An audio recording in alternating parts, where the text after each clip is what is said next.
Welcome to F007 Channel. Dukung terus F007 Channel dengan like, share, comment, and subscribe. Melanjutkan cerita berikutnya dari Battle Through the Heavens.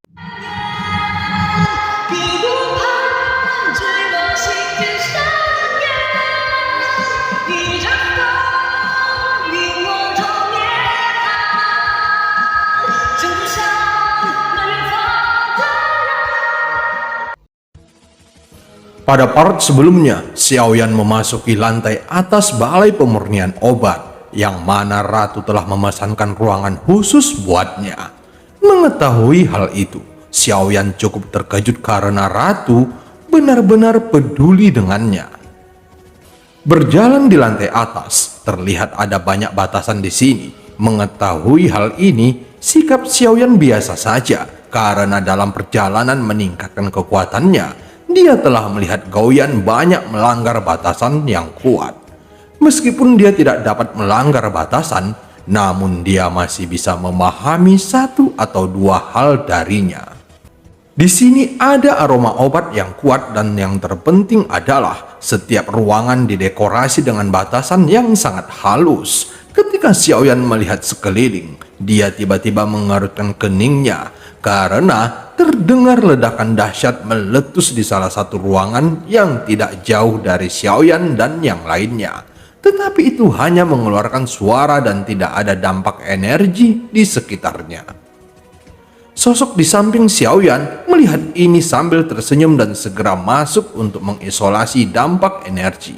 Ledakan seperti ini masih bisa diblokir.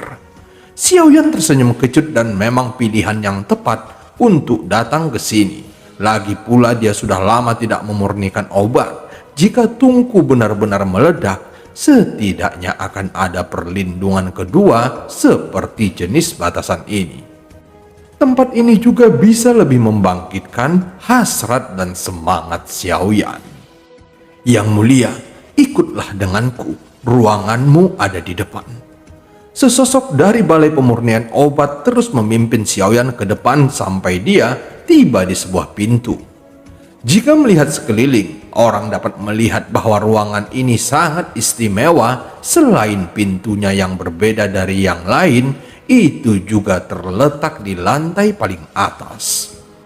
Yang mulia, ini diatur khusus oleh Ratu untukmu. Ratu juga memberitahuku bahwa jika Yang Mulia memiliki kebutuhan lain termasuk obat penyulingan, Yang Mulia dapat menggunakan semua bahan obat di sini secara gratis. Pria yang memimpin jalan menangkupkan tinjunya dengan hormat ke arah Xiaoyan. Xiaoyan segera mengangguk dan pria itu segera membuka pintu. Saat pintu terbuka, ada cahaya keemasan yang menyilaukan bersinar di seluruh ruangan. Itu didekorasi dengan megah. Jika ruangan lain adalah ruangan single kecil, maka ruangan Xiaoyan sangat megah dan ada segala sesuatu yang seharusnya tidak boleh ada di sini, seperti perangkat teh yang digunakan untuk membuat teh. Tidak hanya Xiaoyan yang tertegun, tetapi orang yang memimpin jalan juga tertegun. Sepertinya ini adalah pertama kalinya dia melihat keseluruhan tampilan interior ruangan ini. Saat ini garis hitam muncul di dahi Xiaoyan. Dia merasa benar-benar tidak ada hubungannya dengan Ratu dan pertimbangannya terlalu teliti.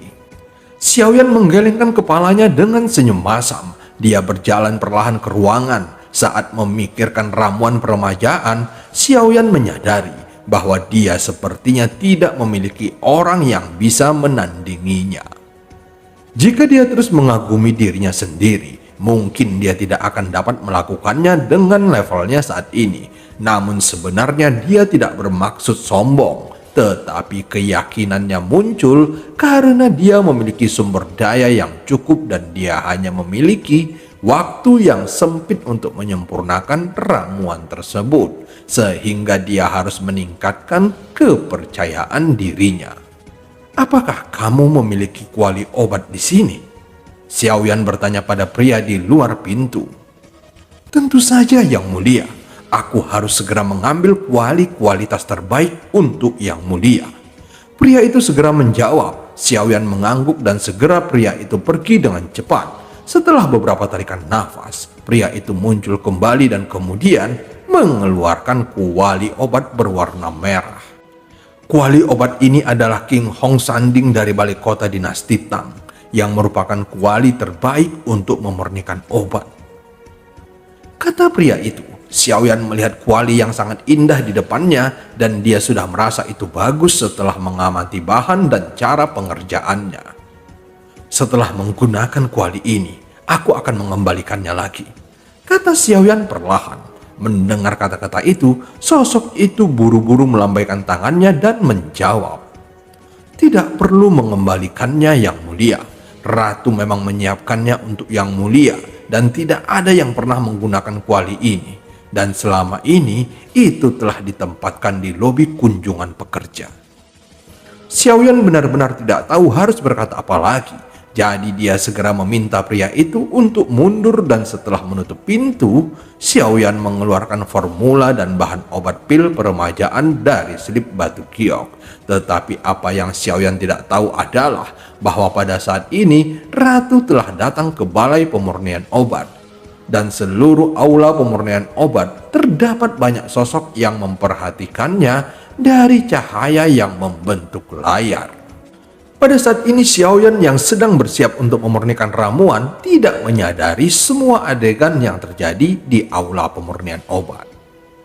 Aku tidak menyangka cukup beruntung bisa menonton Yang Mulia hari ini memurnikan obat. Kalian harus belajar keras dan kalian pasti akan mendapatkan manfaat seumur hidup. Setelah mendengar berita ini, jumlah penonton di aula pemurnian obat meningkat dalam sekejap. Adapun Xiaoyan masih fokus akan memurnikan ramuan dan masih tidak menyadari bahwa setiap gerakannya diawasi oleh puluhan ribu orang. Yang Mulia memang berbeda dari orang lain dalam memurnikan obat dan dia sudah lama duduk bersila di sana dan mengapa dia tidak bergerak? Bahkan Ratu sedikit tidak sabar untuk menunggu aksi Xiaoyan yang menutup matanya dan tidak mengerti apa yang sebenarnya sedang dipikirkan oleh Xiaoyan. Yang Mulia pasti tertidur kan? Seseorang di kerumunan bergumam. Ratu juga mengangkat alisnya saat mendengar kata-kata itu, meskipun dia tidak berbicara dan hanya menatap Xiaoyan yang saat ini sedang menutup matanya. Mereka merasa bahwa Xiaoyan benar-benar seperti akan tertidur di dalam ruangan pemurnian obat. Dan saat ini di aula pemurnian obat semakin lama semakin banyak suara keributan dan mereka mulai sedikit tidak sabar menantikan melihat kemampuan Xiaoyan. Sebagian besar obat di bagian aula ini tidak bermutu tinggi dan hanya master sejati yang dapat menyempurnakan pil suci. Jika ramuan yang disuling oleh Yang Mulia sesuai dengan apa yang kupikirkan, setidaknya itu adalah pil tingkat dewa. Sebelum memurnikannya, dia mengatur urutan pemurnian yang paling akurat untuk bahan-bahan melalui pikirannya. Jika benar demikian, maka pencapaian Yang Mulia dalam memurnikan obat mungkin sangat mencengangkan. Karena tidak semua alkemis dapat melakukannya. Dan ada kemungkinan Yang Mulia juga memiliki pemahaman yang mendalam tentang khasiat bahan obat ini. Setengah jam lagi telah berlalu dan akhirnya di tengah-tengah kebisingan yang berada di aula pemurnian obat, Xiaoyan perlahan membuka matanya dan di sekitar tubuhnya muncul ribuan bahan obat yang kemudian ditempatkan di depannya dan ribuan bahan obat ini tergantung di udara. Pada saat yang bersamaan, Xiaoyan merentangkan telapak tangannya dan terlihat api hitam melonjak keluar menutupi sebagian bahan obat dalam sekejap. Dan kemudian Xiaoyan mengangkat tangannya lagi dan api putih yang hampir transparan melonjak lagi menutupi bagian lain. Dan bagian terakhir ditutupi oleh api berwarna ungu merah.